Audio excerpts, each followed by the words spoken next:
Today, we will focus on how to manage the vouchers. On the left side menu, you will find 4 types of vouchers available under the SME fund. Clicking on each voucher type will reveal additional options. So let's take trademarks and design vouchers.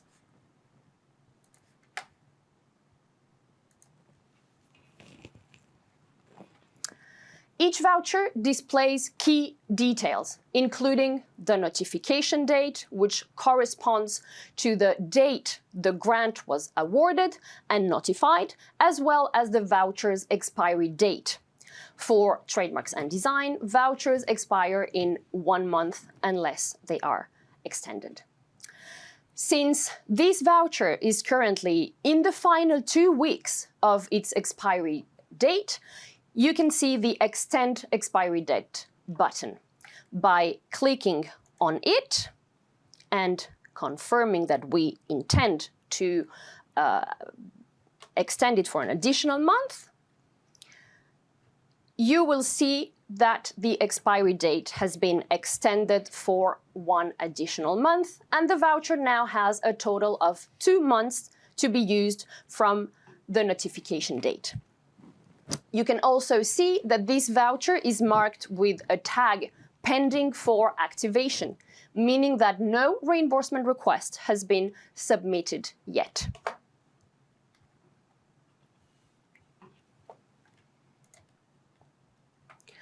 Once your voucher has been activated, its status will be updated to activated, along with the activation date. This is the date you submitted your first reimbursement request. From that moment, the 6-month implementation period begins, and the expiry date will be adjusted to reflect this new expiry date. Going back to the side menu, you will find other links like the reimbursement forms, one specifically dedicated for EU and national trademarks, and another for international trademarks and designs filed with the World Intellectual Property Office.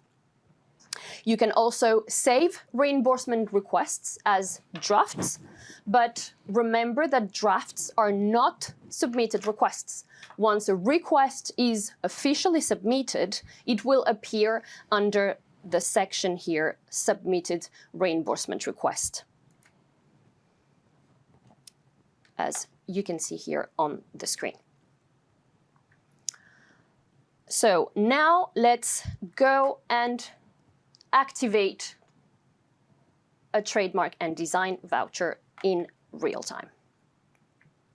So first, we will need to select the grant decision reference from this drop-down menu. This is the grant decision you have received, granting you the SME Fund voucher for trademark and designs. The system will then prompt you with the bank account details that we have in our system. So you need to either confirm these bank account details, or you can also edit them if you have changed your bank details. It's very important to check this information, as this is the bank account that we are going to make the reimbursement. For this demo, we are submitting a reimbursement request for a European Union trademark. So we will check here trademark and design fees at EU level. Next, we need to specify whether the request we are filing is for a trademark or for a design. So let's select trademark. The system here already provides you a hint about the application number, as EU trademark starts with 01. So I will enter here my fake application number. The application date here refers to the date on which the trademark application was submitted. This is not the date of the final registration, and this is very important because this is one of the main mistakes that beneficiaries made while filing the reimbursement requests for EU trademarks. As a matter of fact, you do not need to wait until the trademark or the design is fully registered and published to be able to submit your reimbursement request. As we have mentioned already throughout this webinar several times, you can only file the registration of your IP rights after receiving the grant. For instance, if you received your SME fund grant today for a voucher 2 and you try to request reimbursement for a trademark that you filed for registration back in January, you will not be eligible for any reimbursement. I hope this is clear because this error happens a lot.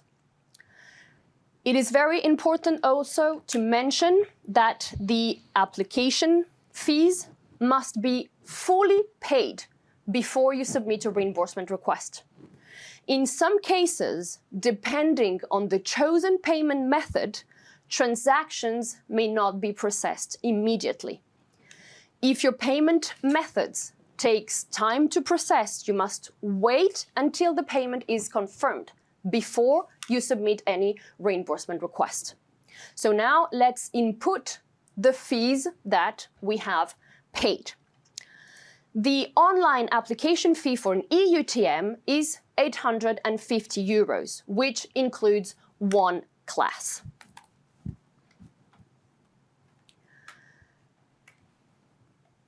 Here, under class fee paid, for goods and services classes, whether you are filing the request for a European Union trademark or for a national trademark, you must enter the total amount you have paid for the additional classes, not the number of classes you have selected or the actual number of the classes.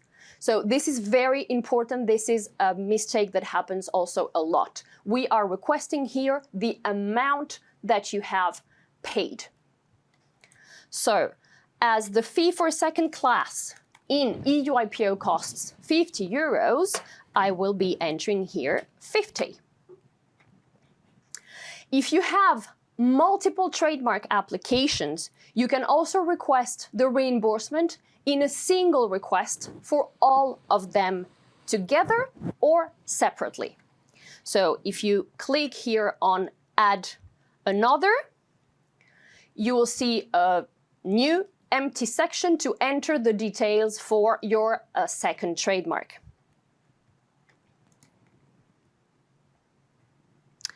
And we go to Next.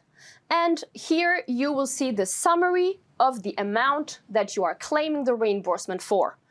The reimbursement percentage applied for your particular voucher and this particular fee, and the amount covered by the grant, depending on this percentage. Since trademark and design vouchers have 700 euro value, this request here qualifies for 675 euro reimbursement. We will be accepting all these statements here and we will review our application. This is very important here, this red message that you see here. Your submission is not complete until you reach the end of this page and you click on Apply. So please make sure that for each request of reimbursement, you reach this final confirmation screen. Otherwise, the request will remain saved as a draft and will not be officially submitted or reaching our finance department for processing. I will now go to the IP scan voucher and we are going to submit a reimbursement form. Same, we're going to select here the IP scan voucher that we want to activate. We are not changing any bank account details. So Here on the date of request in your IP office, you have to enter the date you contacted your National Intellectual Property Office to initiate the IP scan service. I'm going to randomly select 6th of February. You have to also include the date of the signed report, which confirms that the National IP office from your country has indeed performed a quality check and the report is approved. We will select this. Then you need to enter the amount paid, excluding the VAT. So this will be.